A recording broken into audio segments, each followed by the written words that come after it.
abraço, bom dia você que acompanha a nossa programação pelas emissoras Rural, Cultura de Guarabira, o nosso portal NE1 Notícias, né, do grupo João Rafael de Comunicação. E nós estamos no nosso Conversa Séria desta segunda-feira. João Rafael, bom dia.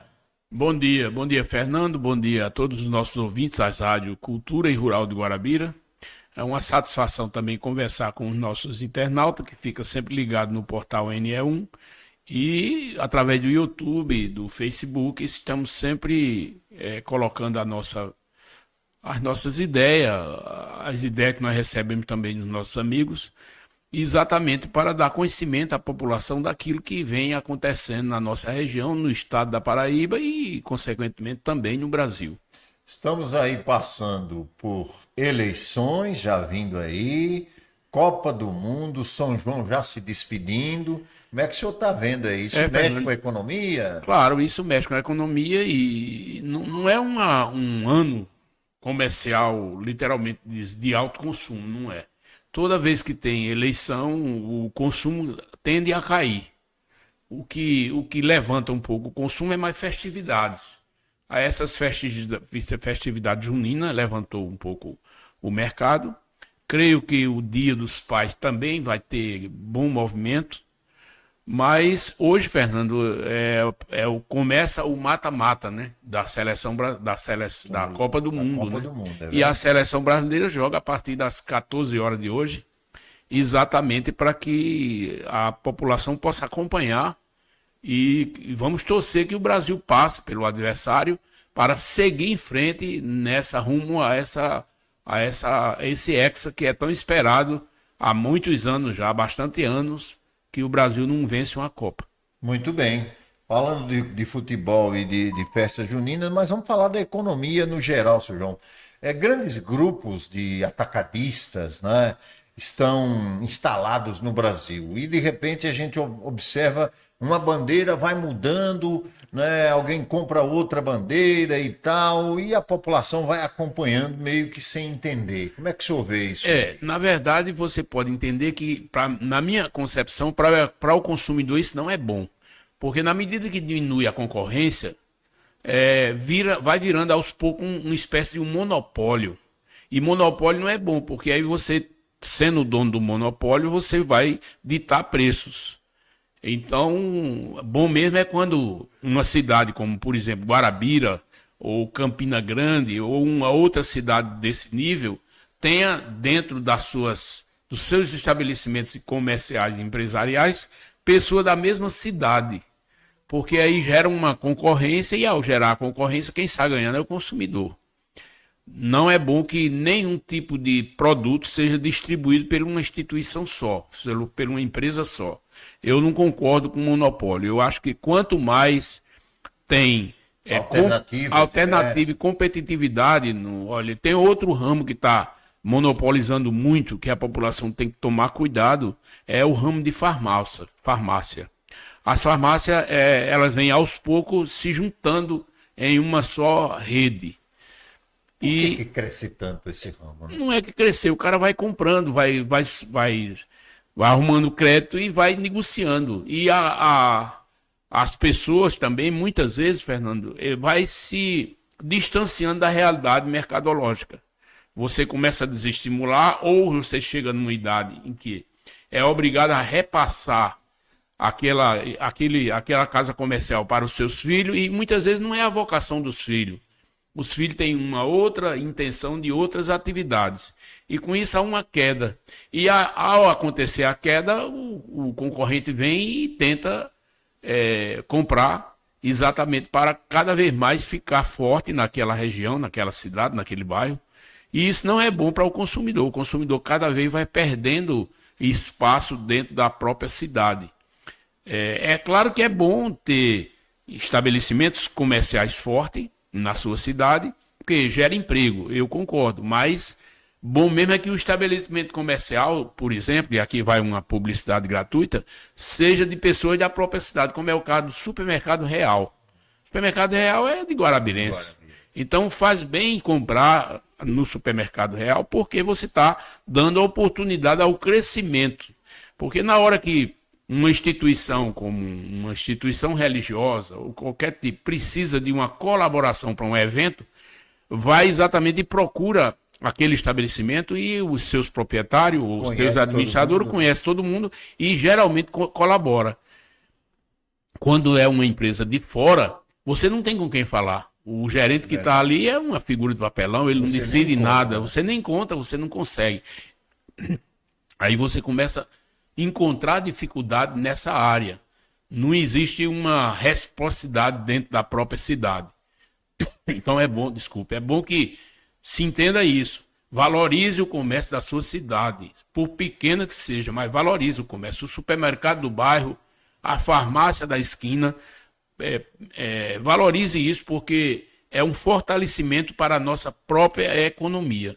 Não deixe que as grandes redes invadam a sua cidade, porque você fica submetido a comprar pelo preço que eles estabelecerem, porque você não tem alternativa. E outra coisa que o senhor disse muito bem, no mercadinho do bairro, na farmácia do bairro, o pessoal tem a caderneta de antigamente, vai lá e compra, o dono conhece, Isso. Ele conhece o dono, sabe a data de pagamento. Nessas grandes redes, dificilmente não. Você nem aceita, Se você não tiver um cartão de crédito, você nem vá sem dinheiro lá, que você não vai conseguir fazer negócio.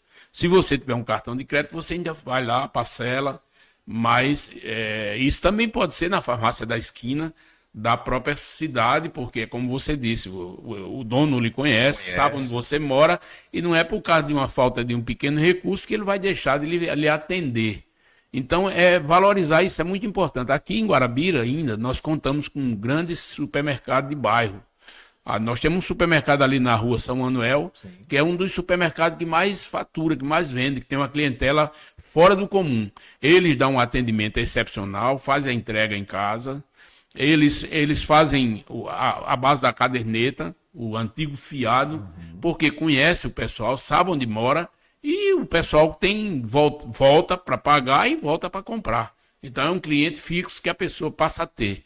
Mas já a rede que vem de fora não trabalha dessa forma. Você tem um cartão de crédito, nem adianta ir lá. Fala nas redes que vem de fora, Guarabira recebeu há cerca de 2 anos e meio, né? Praticamente, ainda no governo do ex-prefeito Marcos Diogo, né, recebeu uma grande rede. E essa grande rede agora vai passar por uma transformação.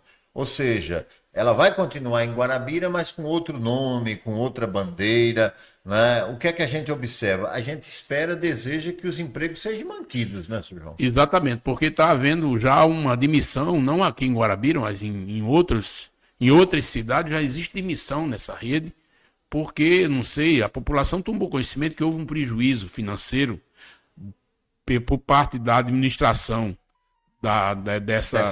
dessa rede, e por isso houve uma espécie de um afastamento também de fornecimento, porque existe uma concentração de fornecimento em determinada localidade, e o fornecedor ele é muito esperto. Ele, quando sente que aquela rede não está indo administrativamente muito bem, ele começa a se segurar e aí começa a faltar mercadoria. Não foi o caso daqui de Guarabira, como já falei, mas outros casos a gente tem acompanhado. Então, eu espero que essa nova rede que assume, que por sinal está assumindo quase todas as redes atacadistas do Brasil, está se tornando uma das maiores atacadistas do ramo supermercadista da América Latina, e ninguém sabe se vai continuar bem. Tem que investir em publicidade, porque se não investir em publicidade, não vai reconquistar a população de volta, a clientela de volta, porque, diga-se de passagem, ali costumava-se dizer que era uma máquina de fazer dinheiro. Você nunca passava ali na hora do expediente para não estar lotado. Está lotado, é verdade. E isso tem que voltar. E como é que vai voltar? Com a alta publicidade, principalmente a publicidade em que o pessoal costuma acompanhar. E aqui na região do Brejo é diferente da capital. É diferente. A capital acostuma muito nas redes sociais e também na rede televisionada. Já no interior, como Guarabira, a região do Agreste Paraibano, é muito rádio. É muito rádio. Então, se não souber investir nessa rede de rádio, evidentemente que vai ter dificuldade de reconquistar o cliente. Eu não sei se você lembra quando esse supermercado abriu aqui em Guarabira, tinha inclusive vans para trazer cliente de outras cidades gratuitamente para visitar e fazer compra e devolver ele de volta sem nenhum custo de transporte. Isso é um marketing muito forte que jamais se viu no mercado. Agora, resta saber se vai continuar a voltar a fazer para trazer essa clientela de volta. E sobre publicidade, sobre propaganda, no nosso linguajar mais tradicional, a gente fez uma enquete no jogo passado do Brasil.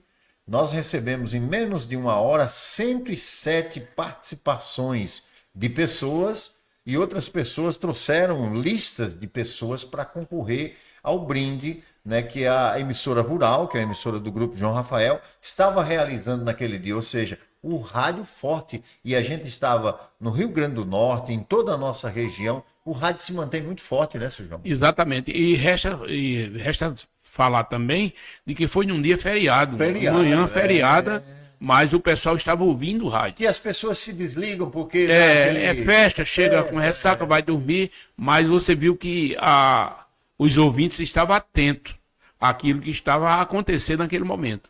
Então isso fortalece muito. Então o mercado é isso, o mercado é quem chega primeiro, o mercado é quem abre mais cedo, o mercado é quem tem melhores oportunidades para o consumidor fica de olho nisso aí. Porque nós sempre no rádio orientamos que a pessoa, quando vai fazer a compra de um material, ele não deve comprar na primeira vista. Ele tem que especular para saber qual é o local que está vendendo com mais facilidade, que tem melhor qualidade, que tem o menor preço, para poder ele efetuar suas compras, porque dinheiro não é fácil de ganhar. Então as pessoas têm que valorizar o seu dinheiro. Eu quero falar de um assunto, né? O senhor já participou também, até no Senado Nacional, o senhor foi suplente de senador, né? O seu nome também consta registrado no Senado Nacional, né? Como é que o senhor está acompanhando esse momento de turbulência na política, inclusive no clã, na família Bolsonaro, algumas discussões entre familiares, Bolsonaro ainda não bateu o martelo ali para acalmar? Isso prejudica muito o grupo dos bolsonaristas, da família, uma disputa interna? Na minha concepção, quando se aproxima a eleição, os lados começam a aproveitar as sequelas que aparecem e começam a explorar para tirar proveito. Você viu que aconteceu na esquerda o caso Jacques Wagner. E foi um prato cheio para a oposição explorar com muita sapiência e com muita propriedade, porque o caso, de fato, é público e notório. Ninguém pode esconder um caso que foi feito um senador forte, um líder do governo, foi feita uma varredura com a Polícia Federal no seu apartamento e foi encontrado muita coisa irregular. E ele mesmo puxou para dentro do problema o presidente da República. Ele disse que era amigo do presidente da República e que o presidente da República tinha feito coisa muito mais forte do que ele fez. E não deu em nada, e que ele hoje é presidente da República. Então significou dizer de que ele está seguindo as orientações, ou pelo menos acompanhando aquilo que o presidente supostamente tenha feito. Foi palavras dele na rede nacional de televisão, na Band News. Então, eu não entendo isso. O que todo crime deve ser apurado e se tiver culpado, deve ser punidos na medida da lei. Porque senão vira essa janela. Tu fez, eu vou fazer também.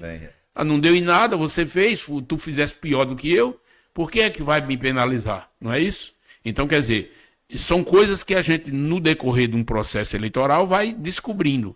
Então, foi um prato cheio. O Flávio Bolsonaro cresceu muito com isso aí, politicamente falando. E resta agora saber se essa conversa familiar que houve, que é uma conversa familiar normal, o que acontece na sua casa, com a sua família, não me interessa. Mas num período eleitoral se aproveita de tudo. De tudo, né? Não é? Então, resta tão somente o patriarca da família dar a palavra final, como você falou. E creio que vai chegar a esse ponto. Não é? E a gente segue no nosso Conversa Séria com João Rafael de Aguiar. Eu quero falar sobre pesquisas, mas antes de falar sobre pesquisa, um assunto que é muito do João Rafael, por enquanto. Depois esse assunto vai se tornar nosso, para as escolas, para os empresários, para a classe política, enfim, são muitos depoimentos que tem no livro de João Rafael. E aí, como é que está esse processo todo? Já estamos no finalmente? Na última quinta-feira, eu estive reunido com a nossa escritora e a autora do livro, a Silvinha França, e fizemos as últimas correções. Deve estar seguindo para a gráfica exatamente para a sua impressão. Esse livro terá 231 páginas, se não me falha a memória. Foi muito bem corrigido, está muito bem elaborado na minha concepção, a história está muito bem contada e a avaliação que eu fiz depois de fazer a correção junto com Silvinha é que dificilmente você vai começar a ler e não vai terminar. Porque os assuntos todos são pertinentes, como se fosse uma espécie de uma novela. Eu não sei se você sabe, mas a novela, você quando assiste os primeiros capítulos, você não quer perder nenhum capítulo. Você quer conseguir chegar até o final da novela para saber como é o desfecho. A mesma coisa esse livro, não é que ele seja uma novela, mas é como se fosse. A história é muito bem contada, a Silvinha é uma excelente profissional, né, nesse processo de inscrição de escritora, ela que é uma poetisa, então ela soube transcrever aquilo que nós informamos, ela soube escrever com muita sapiência.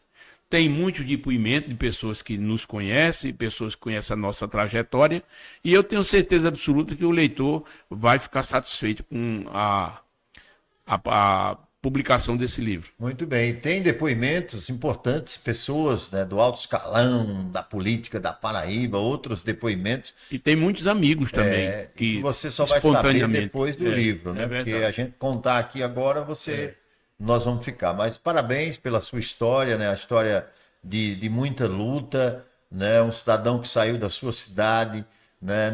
Com destino ao Rio de Janeiro, para em Guarabira, e enfim, o livro traz detalhes dessa conversa. Agora sim, nós vamos para as pesquisas.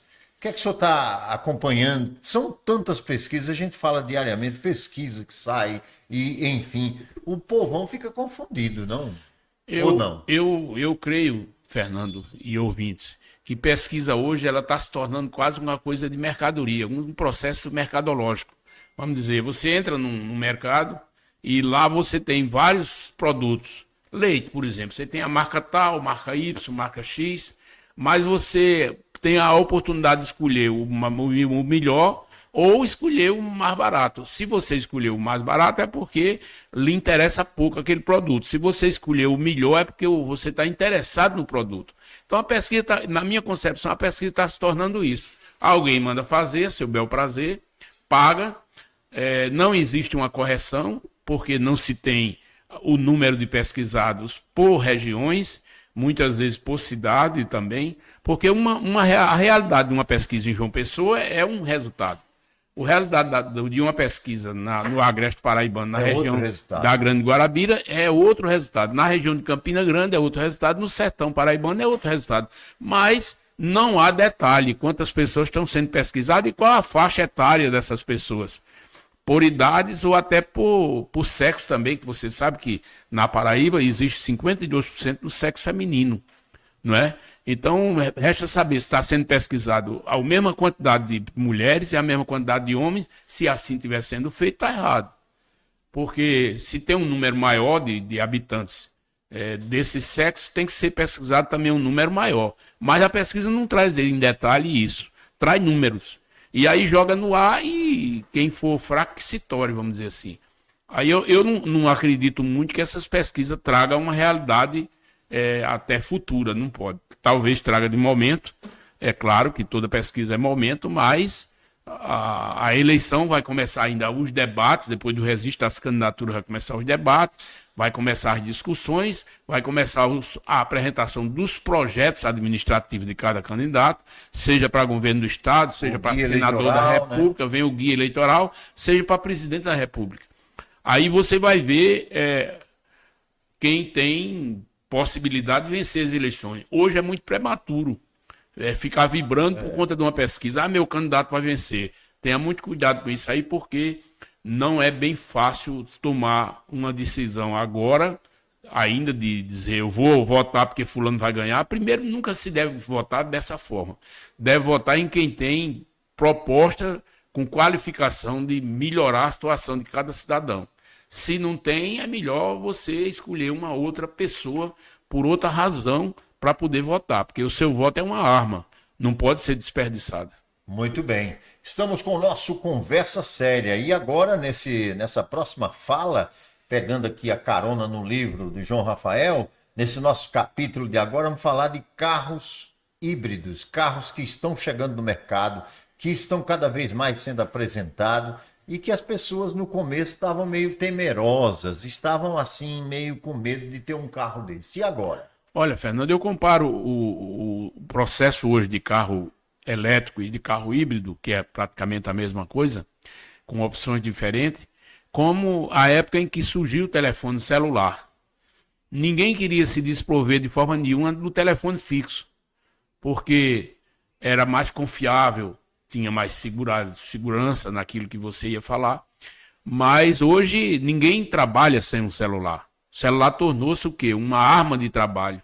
Então você todo cidadão praticamente tem um celular na mão. E o celular, além de ser um meio de comunicação importante, ele também é um orientador. Você tem qualquer dúvida em qualquer coisa, você vai lá no celular e tira aquela dúvida, porque ele está munido de muitas informações para que o usuário possa ficar cada dia mais informado. O celular é rádio, o celular é vídeo, é TV, é uma série de fatos que lhe traz, é banco. O celular tem tudo hoje na sua mão, mas foi difícil acostumar o pessoal que o celular era um objeto importante. A mesma coisa é o carro elétrico. Ainda tem-se algumas pessoas que são temerosas, dizer, mas será que vai ter garantia? Será que a bateria dura? Será que vai ter energia suficiente? Uma série de fatos, né? Mas eu digo a você que é o futuro, não tem volta. O que está acontecendo é que o carro elétrico e o carro híbrido agora, ele sofreu uma subtaxação do governo chinês para com o Brasil. Para você ter uma ideia, o imposto de exportação do carro elétrico e do carro híbrido para o Brasil era em torno de 12%. O Xi Jinping, que é o presidente da China, ele subtaxou o Brasil para 35%. Os carros elétricos e os carros híbridos que vão chegar a partir de agosto, por exemplo, já sofrerão um aumento tributário nessa faixa. Aí não é 35% do valor do carro. Sofreu uma tributação de 35% sobre o valor já tributado anteriormente. Ou seja, era 12%, aí subiu para 35%, houve um aumento no imposto e não no preço do veículo. É claro que esse imposto, essa alteração tributária vai para o custo do carro. O cara não vai comprar um carro por 10 para vender por 11, porque não vai cobrir. Tem que cobrir o imposto primeiro. Então o consumidor é quem vai pagar isso. Então está se falando muito em tarifaço. O tarifaço são uma série de problemas. Nós estamos enfrentando muitos problemas com relação a petróleo. Tem um petróleo que vem para abastecimento nos postos aqui no Brasil da Venezuela. E o Maduro, antes de ser preso ou de ser deportado para os Estados Unidos, ele subtaxou o Brasil naquela época em 77%. A imprensa não publicou porque a imprensa é comprometida com o governo de esquerda. Como tudo era esquerda, eles não quiseram fazer isso. Só fizeram o holofote ficou voltado exclusivamente dos Estados Unidos naquela época, quando os Estados Unidos aumentou o tarifaço também de alguns produtos brasileiros que iam para os Estados Unidos. Mas o Maduro ele fez um aumento na taxação dos produtos venezuelanos para o Brasil. E até hoje está valendo, ninguém retornou, não. Continua vindo mais caro. E ele ficou com aquela nossa refinaria, né? Acho que era PDV. Era PDV, exatamente. Era um nome assim, ele ficou com ela, né? Era a Petrobras lá, né? E a PDV foi quem encampou. Então, tivemos uma série de prejuízos com relação a isso, fora os empréstimos do BNDES, por determinação do governo de esquerda brasileira, determinou mais de 2 bilhões de empréstimo à Venezuela sem ter nenhuma perspectiva de retorno. Então, tudo isso é prejuízo para o Brasil. Né? Não teve nem terá. É porque a Venezuela está um país em decadência, como todo mundo sabe. Foi destruído pelo regime. E agora, como você sabe, nessa última quinta-feira sofreu um desastre ecológico muito grande, que agora vai precisar de socorro de outros países para poder reerguer o país novamente, com muitas mortes e a destruição com um terremoto que aconteceu de alta escala exatamente naquele país.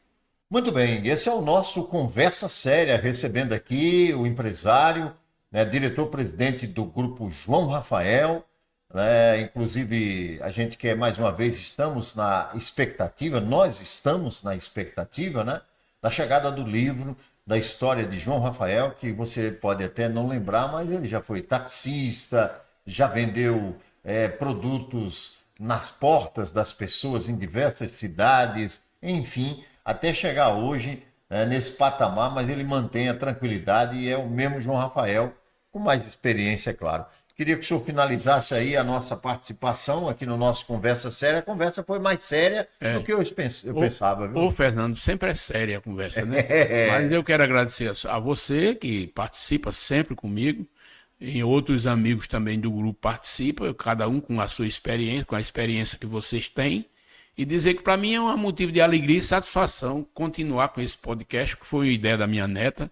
A minha neta é doutora Anne Beatriz, ela foi quem me orientou sobre isso logo no início, e eu abracei a ideia e já estamos completando 5 anos. Olha aí, ela acompanha. E eu quero mandar um abraço para ela, também para a Anne Gabriela, que é também a advogada, todas as duas filhas de Jarbela e Giuseppe, a quem eu mando um abraço, e dizer que é uma alegria, né? A gente está sempre junto com família. Tá faltando ela vir aqui ainda, né? Ela vai chegar aqui, né? Ela tem feito, inclusive ela tem feito uns pronunciamentos nas redes sociais muito bonitos, por sinal, com muito conhecimento técnico já da sua profissão. E nós temos que convidá-la para o podcast. Temos que convidá-la, viu? Vamos convidar.